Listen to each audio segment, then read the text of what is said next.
Praise the Lord. எப்படி இருக்கிறீங்க? கர்த்தரும் உலக இரட்சகரும் ஆகிய இயேசுவின் நாமத்தினாலே உங்களை வாழ்த்துகிறேன். பரங்கிப்பேட்டையிலிருந்து பரமனின் வார்த்தையோடு இன்று ஜூலை 10ஆம் தேதி. நீதிமொழிகள் 10ஆம் அதிகாரம் 22வது வசனம் சொல்லுகிறது, கர்த்தரின் ஆசீர்வாதமே ஐஸ்வர்யத்தை தரும், அதனோடு அவர் வேதனையை கூட்டார்.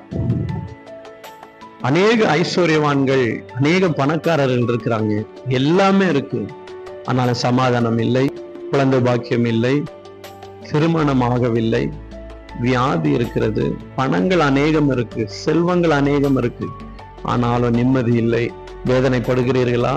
உங்கள் வேதனைகள் ஒரு பிரசவிக்கிற ஸ்திரீயை போல மகிழ்ச்சியாய் மாறும், சந்தோஷமும் மகிழ்ச்சி நிரம்பி இருக்கும் என்று சொல்லி உங்களுக்காக ஜெபிக்கிறேன்.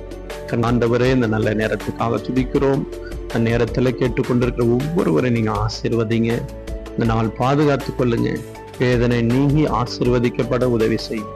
இயேசுவின் மூலம் ஜெபிக்கிறோம் நல்ல பிதாவே. ஆமென். God bless you.